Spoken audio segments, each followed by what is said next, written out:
कर लेते हैं। उत्तरकाशी में टनल रेस्क्यू ऑपरेशन का आज 10वां दिन है और आज से वर्टिकल ड्रिलिंग का काम शुरू हो सकता है, जिसके लिए सभी तैयारियां पूरी कर ली गई हैं और बोरिंग के लिए अप्रोच भी तैयार किया जा रहा है। अप्रोच तैयार होने के बाद बोरिंग शुरू कर दी जाएगी। आपको बताते चले 41 जिंदगियों को बचाने के लिए 5 प्लान पर काम किया जा रहा है और मजदूरों को सुरक्षित निकालने के लिए अब 5 तरह के प्लान पर काम हो रहा है, जो कि आगे बढ़ रहा है।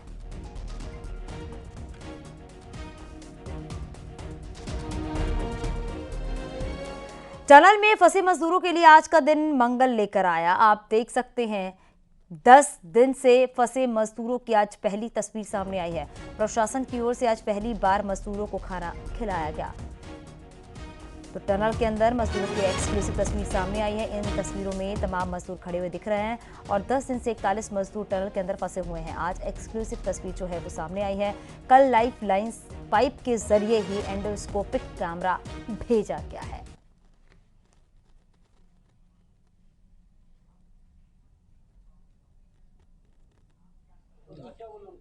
ठीक है।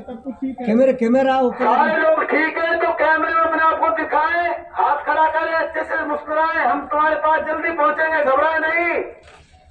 हाँ वो अगले कैमरे को पाइप से धीरे धीरे बाहर निकालें और सभी को दिखाएं। सब आ गया।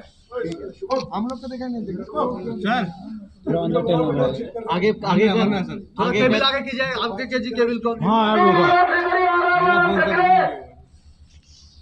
सभी को कैमरा उठाने के बाद दिखा दें, सभी को, जितने भाइयों अंदर है सभी को दिखाएं।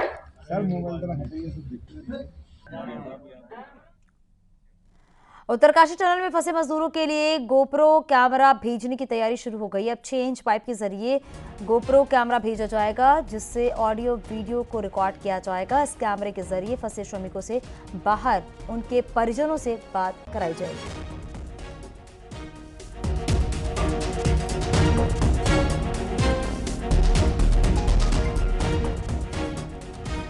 और ग्राउंड जीरो से सहयोगी सतेंद्र बर्तवान हमारे साथ जुड़ गए हैं। सतेंद्र, जरा बताइएगा, कैमरे के जरिए जो परिजन है उनसे बातचीत कराई जाएगी, हालांकि कुछ मुश्किलें जो हैं वो भी सामने देखने को मिल रही हैं। फिलहाल ग्राउंड जीरो पर क्या तस्वीर? चांदनी में पहले आपको एक अपडेट देना चाहूँगा, क्योंकि जो ये टनल है, टनल के अंदर अब गोप्रो जो माफ कीजिए जो ऑगर मशीन है वो अब शुरू हो चुकी है। और जो पहले 900 mm डाई के जो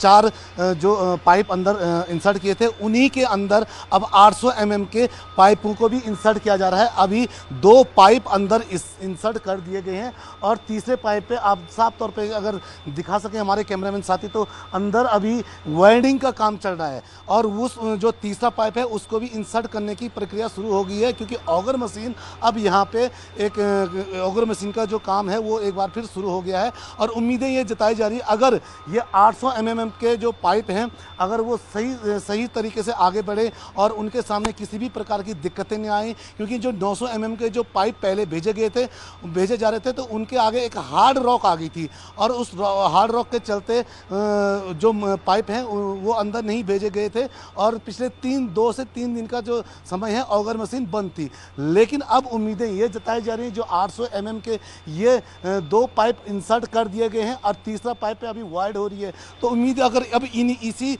जो सामने की जो टनल है, टनल के ही जो सामने से जो मलबा पड़ा है, मलबे के अंदर से ये पाइप इंसर्ट किए जाएंगे, तो इससे भी एक उम्मीद अब देखने को मिल रही है। क्योंकि कल जो 6 इंच का जो पाइप इंसर्ट किया गया था उसके बाद ये उम्मीदें एक बार फिर जगी हैं और अब जो यहाँ पे काम करने वाली एजेंसियाँ हैं उन्होंने ऑगर मशीन को स्टार्ट कर दिया है और यहीं से ही पाइप का काम शुरू हो गया है। अगर हम बात करें वर्टिकल, तो वर्टिकल के लिए बीआरओ ने कल पूरी रोड बना दी थी, क्योंकि वहाँ बड़ी बड़ी मशीनें जानी है, जो टनल के ठीक ऊपर वर्टिकल वहाँ से ड्रिलिंग होनी है। और वहाँ पे अभी जो छोटी मशीनें जो 6 इंच का जो लाइफलाइन पाइप जो बताया जा रहा था, जो 6 इंच का जो लाइफलाइन पाइप जो ड्रिल होना है उसकी तैयारियां पूरी हो गई हैं। मशीनें जो वहाँ पे हैं, छोटी मशीनें जो पहुँचनी थी वो वहाँ पहुँच चुकी हैं और बड़ी मशीनों की हम बात करें, जो 1.2 डाईमीटर की जो मशीनें बड़ी आनी हैं वो अभी तक भले यहाँ नहीं पहुँच पाई, क्योंकि बताया जा रहा है कि कल शाम तक वो जॉली ग्रांट एयरपोर्ट देहरादून पे पहुँचेंगी और वहाँ से ही वो यहाँ ट्रकों द्वारा लेके आया जाएगा। उसके बाद 1.2 डाईमीटर का भी प्रक्रिया यहाँ पे शुरू की जाएगी और जो वर्टिकल ड्रिलिंग होगी वो भी शुरू होगी। जी बिल्कुल सत्येंद्र, लगातार वो तस्वीरें भी अपने दर्शकों तक हम पहुंचा रहे हैं। हालांकि वो भी तस्वीरें जब सामने आ रही हैं, जब लाइव सपोर्ट के जरिए जो अंदर मजदूर फंसे हुए हैं उनसे लगातार बातचीत की जा रही है और वो अंदर से बता रहे हैं कि सब कुछ ठीक है, तो ये राहत भरी वाली खबर जरूर है सत्येंद्र।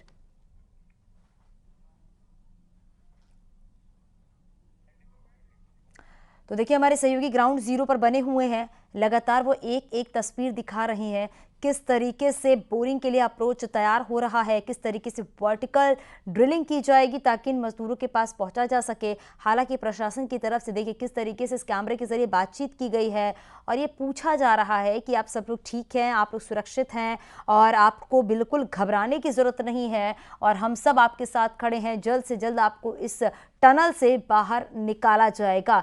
क्योंकि आज 10वां दिन है। सत्येंद्र, हमारे सहयोगी लगातार बने हुए हैं। सत्येंद्र, सबसे राहत भरी खबर तो यही सामने है कि जो तस्वीरें नज़र आ रही हैं, जो कैमरे के ज़रिए जो अंदर मजदूर फंसे हुए हैं वो पूरी तरीके से सुरक्षित हैं, वो ठीक हैं। ये सबसे बड़ी राहत वाली खबर है यहाँ पर।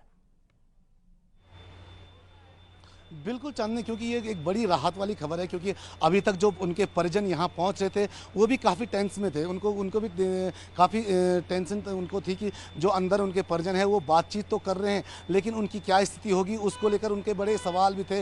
वो काफ़ी यहाँ पे उनको काफ़ी दिक्कतें यहाँ पे भी हो रही थी। लेकिन जब जो 6 इंच का जो लाइफ लाइन है कि माना जा रहा है उन मजदूरों के लिए, वो जो पाइप अंदर गया उसके बाद उसी पाइप के जरिए एक कैमरा एंडोस्कोपी जो कैमरा जो अंदर भेजा गया और उससे पूरी जो तस्वीरें सामने आई तो लगा कि जो बाहर बैठे उनके जो परिजन हैं उनको भी कहीं सांस में सांस आई। और वो भी आज जब हमने उनसे बात की तो वो उनको भी जो मायूसी कल तक उनके चेहरे पे दिखती थी, उनको कहीं ना कहीं एक उम्मीद उनकी जगी है, कहीं ना कहीं एक उम्मीद की किरण उनको मिली है कि जो उनके परिजन पिछले 10 दिनों से इस टनल के अंदर फंसे हैं वो कहीं ना कहीं स्वस्थ हैं और सही हैं। और अभी कुछ देर पहले डॉक्टर भी वहाँ, डॉक्टरों की टीम भी उनसे बातचीत की, डॉक्टर ने भी उनको खाने पीने और कई चीज़ें जो बातचीत की। क्योंकि खाने की अगर हम बात करें, क्योंकि कल ये उम्मीद की जा रही थी कि उनको जो हार्ड भोजन यानी कि जो खिचड़ी पाइपलाइन के जरिए भेजने की एक उम्मीद की जा रही थी और उस बोतलों में वो खिचड़ी भरी जा रही थी। उसके बाद उनको भेजने की एक प्रक्रिया शुरू हुई थी। लेकिन क्योंकि जो 6 इंच का जो पाइप है उसमें कुछ बीच में मिट्टी और मलबा आने के चलते उसके अंदर क्योंकि मिट्टी भर गई है तो उसको वो साफ आज उसे किया जा रहा है। उम्मीद ये की जा रही है कि कुछ देर बाद वो जब साफ हो जाएगा वो 6 इंच वाला पाइप भी, तो उसके बाद उनको भी डाइट फूड यानी कि जो हार्ड भोजन जैसे चावल रोटी और इस टाइप की जो खाना है वो उन तक पहुंचाया जाएगा। जी, नज़र बना रखिएगा सत्येंद्र, आगे भी अपडेट लेंगे आपसे। बहुत शुक्रिया इस पूरी जानकारी के लिए। और सीएम पुष्कर सिंह धामी ने क्या कुछ कहा है इस रेस्क्यू ऑपरेशन को लेकर, सुनाते हैं आपको। सभी जितनी भी एजेंसियां वहां पर काम कर रही है, जितने विशेषज्ञ काम कर रहे हैं, इंजीनियर काम कर रहे हैं, बाहर बहुत सारे अधिकारीगण कर्मचारीगण सभी लोग अलग अलग संस्थाओं के वहाँ पर लगे हुए हैं। सभी के एफर्ट से कल रात्रि को एक बड़ी सफलता मिली है जिसमें 6 इंच का पाइप अंदर आर पार हो गया और उससे भोजन इत्यादि जो पहले केवल सॉलिड बेस में जा पा रहा था अब वो थोड़ा सा लिक्विड बेस में भी जा पाएगा। अन्य चीज़ें उनको जो खाद्य सामग्री है पकी हुई भी मिल पाएंगी। निश्चित रूप से बड़ी सफलता है और हम भगवान से प्रार्थना करते हैं कि जल्दी जो हमारे अन्य जो ऑगर मशीन चल रही है या अन्य जो भी ऑप्शन है 2, 3, 4 ऑप्शन, उनमें से कोई भी ऑप्शन हमारा सबसे पहले जो भी सक्सेस हो जाए। तो हमारा यही है कि जल्दी से जल्दी सभी हमारे श्रमिक भाई सकुशल बाहर निकले और माननीय प्रधानमंत्री जी भी प्रत्येक दिन इसकी पूरी जानकारी ले रहे हैं और हर संभव उनके स्तर से भी यहाँ पर सहायता के लिए कहा गया है। सभी एजेंसियाँ लगी हुई हैं।